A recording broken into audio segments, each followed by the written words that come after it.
I'm at Blackpool Bridge in the Forest of Dean, where there is a section of ancient road. Locally known as the Dean Road, it is believed to rest upon foundations laid in Roman times and had a pitched stone surface and curbstone borders. It runs from Highfield Hill above Lydney to Micheldean, a distance of just over 10 miles. The most exposed part is here at Blackpool Bridge.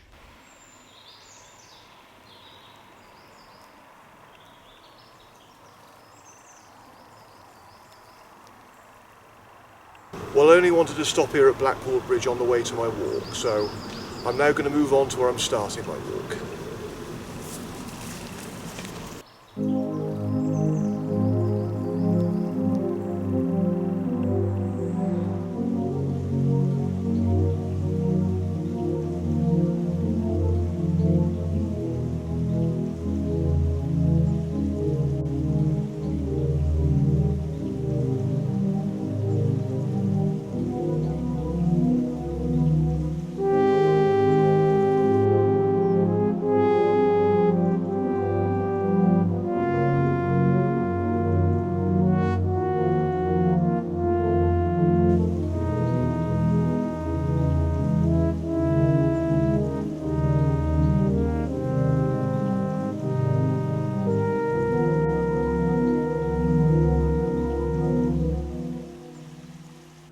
I arrived in Soudley, a small village to the west of Cinderford.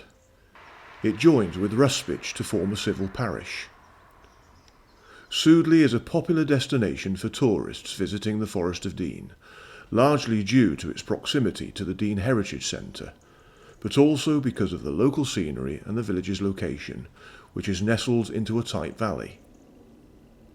There are a number of small guest houses in the village, which cater for people who wish to enjoy the local countryside while having a base in Soudley for their holiday.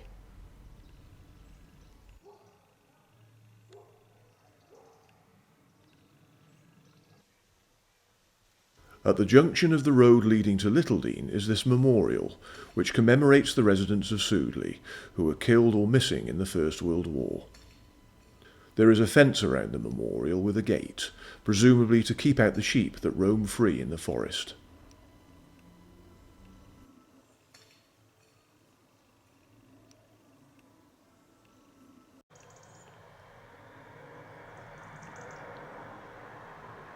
The village has a pub called the White Horse. It has 2 skittles teams and regularly hosts events such as quiz nights and snail races.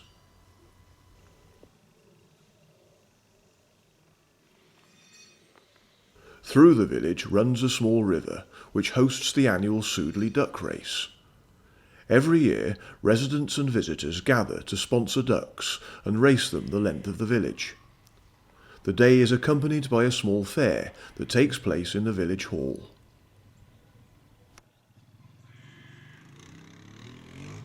A long-standing tradition in the village is that of the Christmas penny. A long time ago, when the village was a hub for coal mining, a local businessman wanted to return something to the not particularly wealthy local residents. He decided that on Christmas Day he would allow all the children to come to the village hall and would give them each a penny as a gift.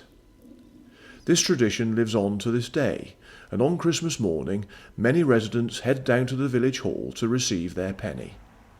This is always accompanied by a small Christmas service with singing and small performances. The stone church of St Michael's was built between 1909 and 1910. It was designed by W. Whitehouse of Cinderford in an early 13th century style and has a sanctuary, a wide nave and a west porch. The side windows are paired lanced, and the east window dates from 1937 and was designed by Alfred L. Wilkinson.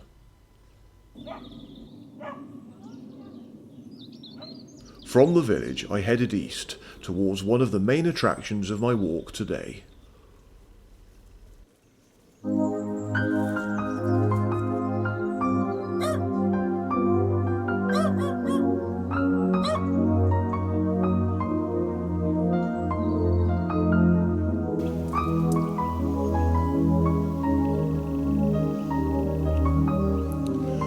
Okay, this is the main reason I've come on this walk today.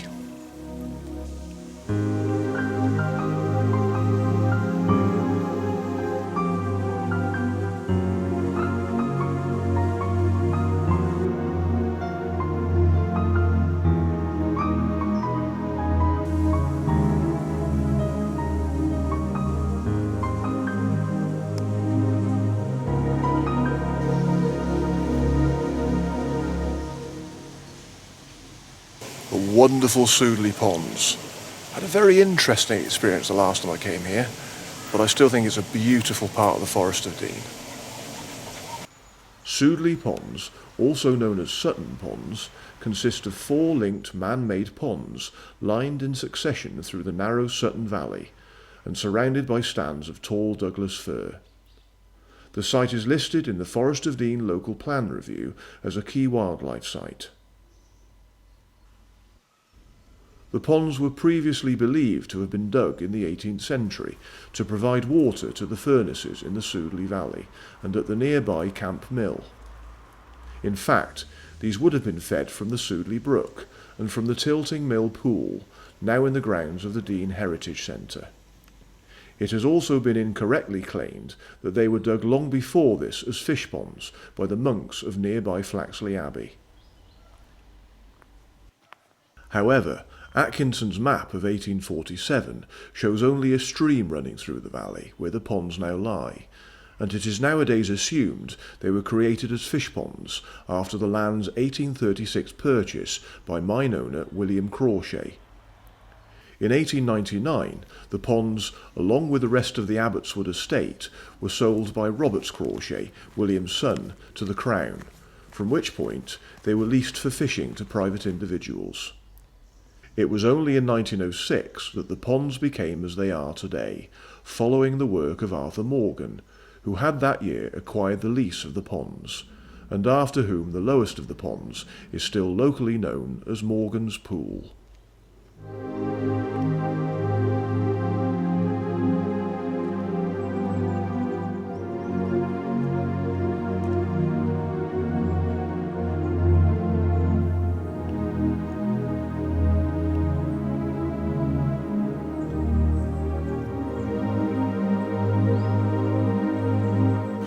Well, that's the lower Soudley Pond.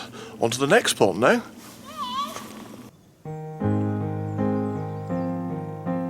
This was where my walk began, as I gently strolled along the well-maintained path beside Soudley Ponds.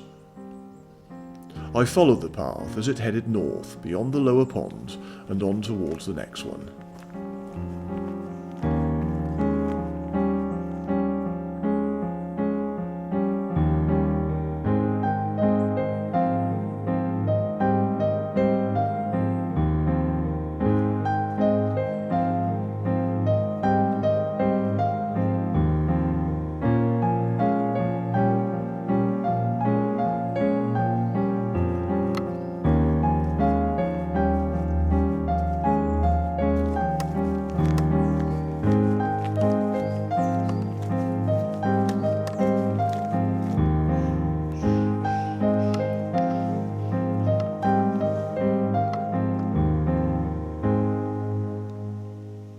I soon arrived at the second of the 4 ponds, where I turned off the main path to take a closer look.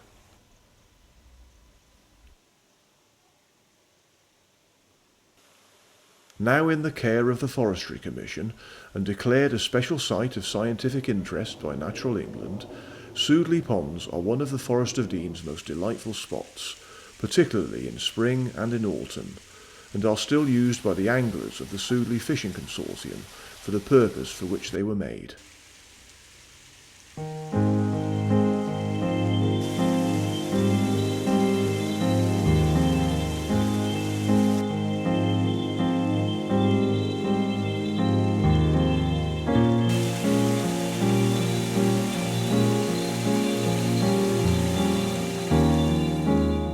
Walking back onto the main path, I continued northwards as I headed for pond number 3.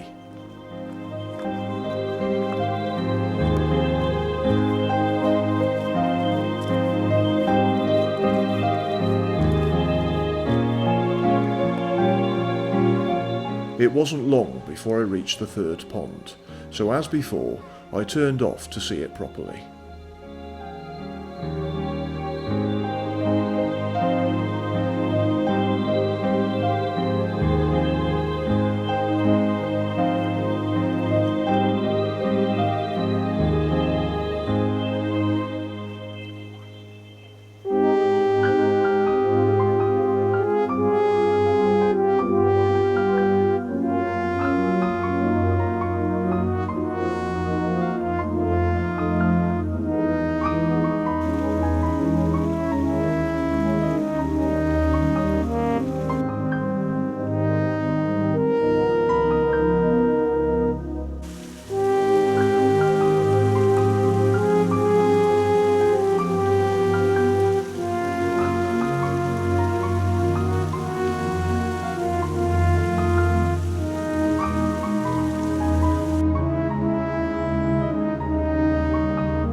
Continuing on, it wasn't very long before I reached the last of the 4 Soudley Ponds.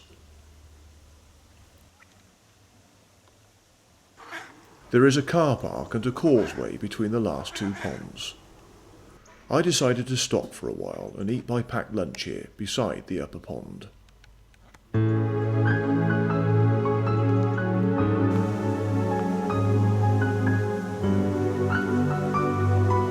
Lovely Soudley Ponds. Well, this is the last of the ponds now, so I'm going to move on to the next place.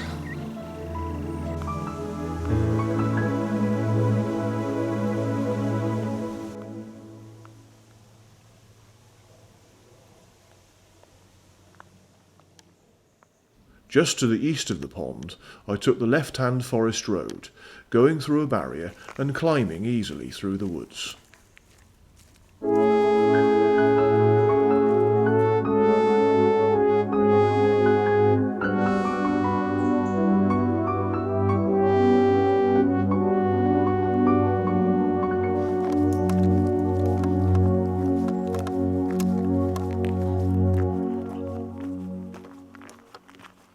At a crossroads, I took the track on the right, curved left to reach the forest edge, and dropped down to cross a feeder stream for the ponds, before climbing steadily through Wall Springs Wood towards the summit of the most easterly ridge of the forest proper.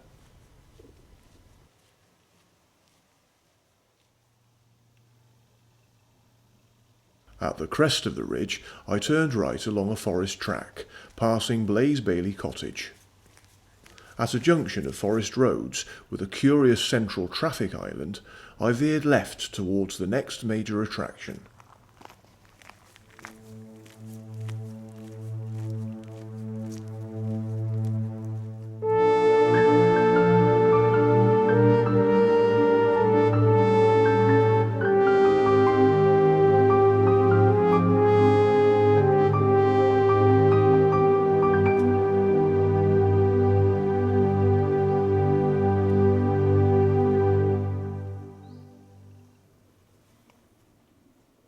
The Blaize Bailey viewpoint has an unrivalled view of the River Severn, with its great horseshoe bend around the Arlingham Peninsula. Gloucester and its cathedral can be seen to the left, and, beyond Newnham with its prominent church, the Cotswolds dominate the scene in the background. The viewpoint was constructed using stone from a disused railway bridge at nearby Fetter Hill. It's lovely to be back at Blaize Bailey. Do you know, I think this was the very last place I brought my Bristol friends on a walk. That'll be 16 years ago now. Wow. I hadn't forgotten Blaize Bailey, but like I've been saying with a lot of other places I've been to recently, I'd forgotten how beautiful it is here. The view from here is just so spectacular. That view over the Severn is just amazing, it really is. Oh well. I think I'm just going to chill here for a while before I move on.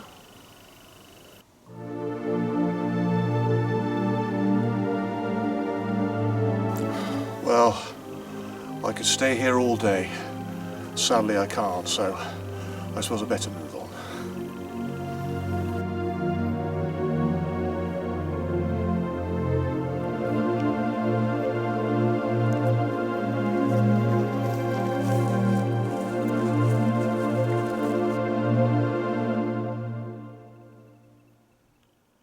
I retraced my steps back to the junction with the traffic island, turned left and followed the forest road as it headed south.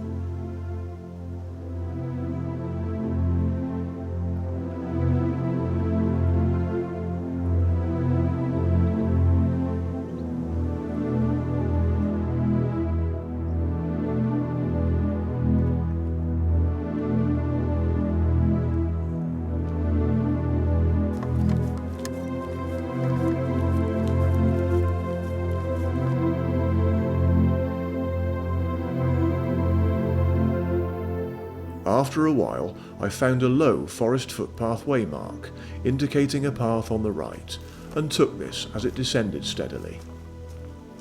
I followed the path down through Foundry Wood, its course well signposted as it crossed a forestry road and dropped down more steadily as a fine narrow path.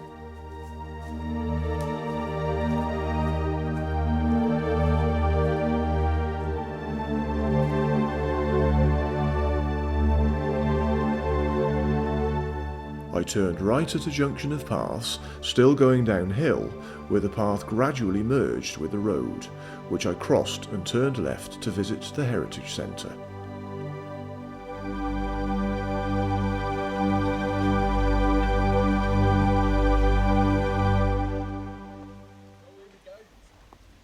The Dean Heritage Centre offers a fascinating introduction to the history of the forest, with 5 galleries representing the geological, industrial and social history of the forest, together with a number of outside attractions, including a charcoal burner's camp, a forester's cottage and a free mine.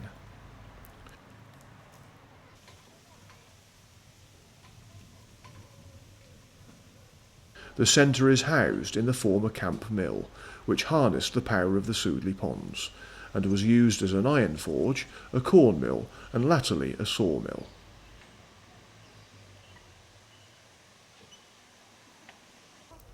The centre is also home to the UK's only static chainsaw carving pitch. Visitors to the centre can often take in the breathtaking creations carved by the talented team of on-site chainsaw carvers. Visitors are even encouraged to commission their own pieces of artwork.